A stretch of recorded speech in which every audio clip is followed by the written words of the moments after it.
everybody, this is Mrs. Anderson, and I'm working on Master Math Mentor Section 8, and we are talking about the sum or difference rule. So this is part 5, and they state that the rule right here just means that we're going to take each of the functions, take its derivative, and then just put in a plus or minus, whatever we need.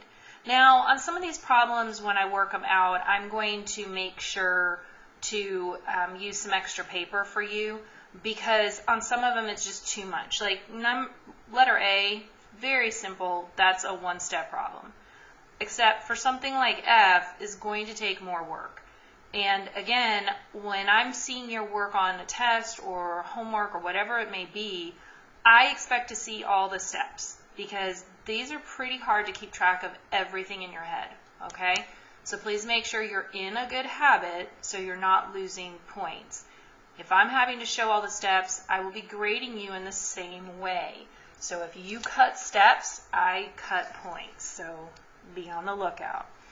So on a very easy problem like problem A, we're just going to be starting with y prime, 2x, because we dropped the 2 down a power, so 1, plus 5, because the x then has a 1 power that went to 0, so we don't see that. And then the derivative of a constant, which we did in section 1, was 0. So we don't even have to write anything, and we're done. So on B, we have f prime of x equals 4x cubed minus 9/2 x squared plus 4x plus 1, and then the 0. Okay? Now, on a problem like C, you guys tend to do some kind of crazy stuff in here. I am begging you, if you want to get these problems right, please expand this out. Okay? This is 2x minus 3 times 2x minus 3, which is a perfect square. It is not 4x squared plus 9. That is the fastest way to make me crazy, okay? Write it and put an x through it. Stop doing it, okay? We taught you back in Algebra 1 how to do it properly. Algebra 2, pre-cal, we got this, okay? So the simple way to avoid that is just expand it, okay? So now the function is going to be 4x squared minus 6 is minus 12x plus 9. Okay? If you need to do a box or foil on it, that's fine. Hopefully we're getting to a stage where we can kind of step that up a little bit. And then y prime is going to be 8x minus 12. So those are very basic and easy ones. And then of course we start kind of getting a little weird in here. Okay? So again, on part D, I think this is one I can kind of take care of. Well, let's go to paper, just in case. All right, so I'm on 5D. We always want to label our work so we don't lose track of it. We have y equals 4 over x minus 4 over x squared plus 4 over x cubed. And I've been very clear that we're going to change this out of the exponent on the bottom, and we're going to make them negative. Even though they don't like that, it's going to be easier to take the derivative in this form. This is how we don't make mistakes. Eventually, you guys will be at a point where you may not need to cross it out, but let's just be on the safe side. So y prime is negative 4, x to the negative 2, plus 8, x to the negative 3, minus 12, x to the negative 4. So remember, we're taking our exponent, we're multiplying it to the constant in front, and we drop it a power. So remember, when we talk about negatives, we're going to the left. Okay? So our final answer, because we're not going to leave it in negative exponents, is changing it back. Now, will you sometimes see that? Sure. Now, on the AP test, if you're leaving it in this form, that's also going to be fine, but we just have to pay attention. Standard, we usually leave it here, okay, because that's pretty looking and we like that. All right, so now let's do letter E. So 5e, f of x equals 6 square root of x, 2 square root of x minus 3. So let's go back in time. I know geometry talked about some of this when we rationalized denominator, but we'll just revisit it. So when we take the square root of 2 times the square root of 2, we get the square root of 4, which is 2. Square root of 3 times the square root of 3 is the square root of 9. That's 3. Square root of 4 times the square root of 4 is the square root of 16, which is 4. And hopefully you figured out when I square the same thing, the inside comes out. Okay? If you don't get that, then you need to do that middle step, but that will take you a little bit of extra time.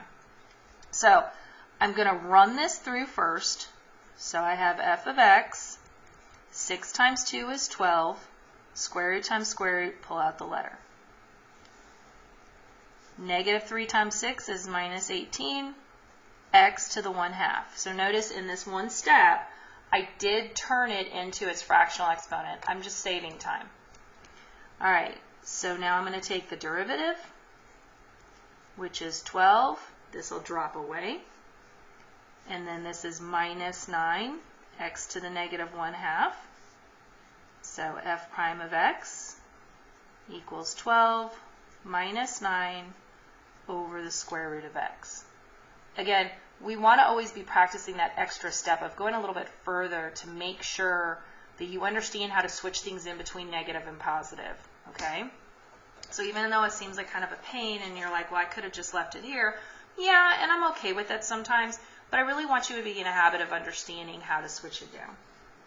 All right, so now f looks really scary, okay? So f, we have x squared minus x plus 1 squared all over 2. But you guys know that we're going to expand this out, and we can pull the 1/2 out front. So in fact, I'm just going to rewrite it as this, 1/2 x squared minus x plus 1 squared. Now, eventually we're going to learn a way shorter rule to this, okay? But you don't know that yet. So right now, we have to multiply that out. Now, that's not just a squaring thing like we did on problem, our letter C. We need to do a little bit of extra work. And even I have to do that. So I'm going to do x squared minus x plus 1. And I'm going to do x squared minus x plus 1. And I'm multiplying these together. So I'll put an x with a circle around it so I remember I'm multiplying. 1 times 1 is 1. 1 times negative x. 1 times x squared. 0 is a placeholder. Negative x, positive x squared, negative x cubed. 0, 2 zeros as placeholders. X squared, negative x cubed, x to the 4th. Now remember, all I did was long multiplication, just like I learned back in elementary school, but I get to use it on calculus now. So this is going to be minus 2x cubed plus 3x squared minus 2x plus 1. Now, of course, I get the sheet of an answer key right next door, so I get to check my answer. So you guys just want to make sure you take your time. So I'm going to skip a little bit of room down here, and I have 1/2 x to the 4th minus 2x cubed plus 3x squared minus 2x plus 1. Do not run that 1/2 through yet. You will cry, okay? What we're going to do first is we are going to take the derivative of the inside, leaving that 1/2 out. So we have 4x cubed minus 6x squared plus 6x minus 2, and then we have a 0. Now it's way easier to run the 1/2 through. We're not having to write a fraction and then take a derivative. So we have y prime. And once I start my derivative, that's when I signal I'm taking it. Don't put primes up here. So this is 2x cubed minus 3x squared plus 3x minus 1. And that's your final answer. And here's the great thing, guys. Even if you're not strong in algebra, you are going to be an algebra pro by the end of this year because we use it all the time. So I am always going to try to like re-show you little steps in here if maybe we forgot how to do it. All right, now we're going to look at G. Now on G, I'm not going to go necessarily the full way out because honestly this one's not too bad. There's other problems on this sheet that are bigger concerns. So we have 8 and then the square root of x minus 6 and then the cube root of x. And you should be now thinking, Mrs. Anderson has told me I need to change these to the top. So I have y equals 8x to the 1/2 minus 6x to the 3rd root. Okay, sorry, these came from the bottom, so I need to put some negative signs.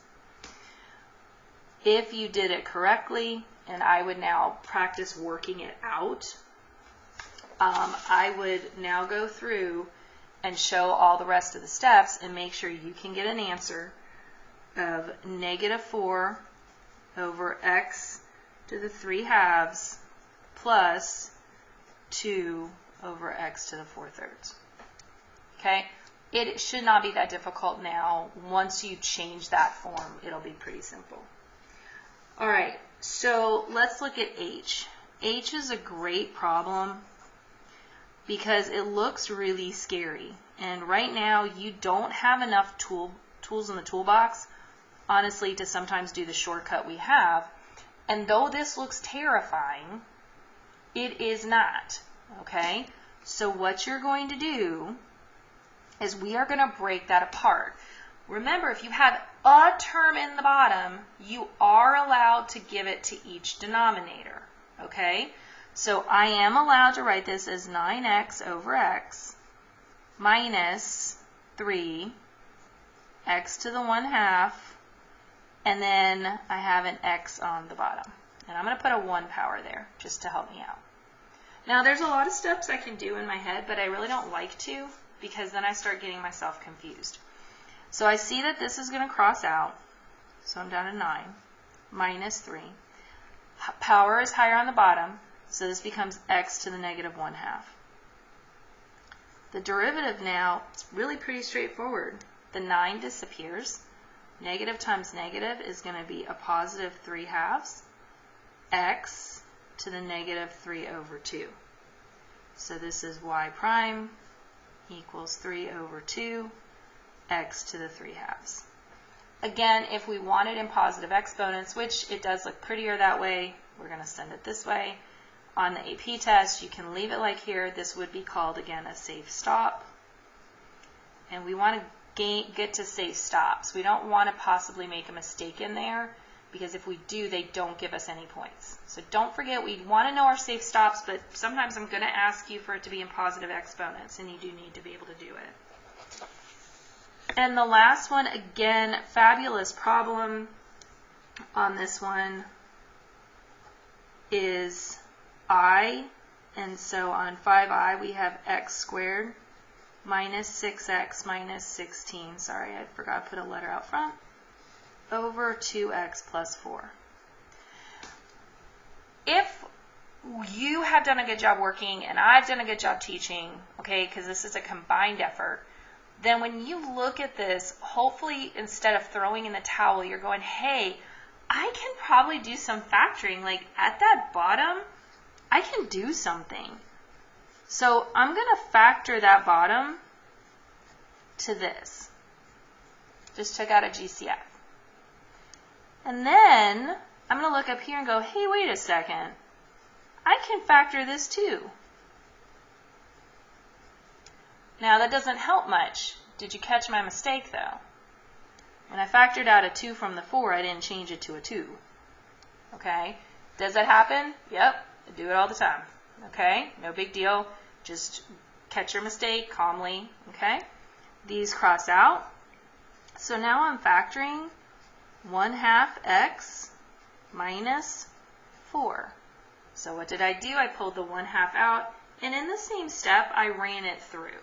Okay? So now when I take my derivative, I have 1/2, and that's it. So something that looks super scary ended up being really easy.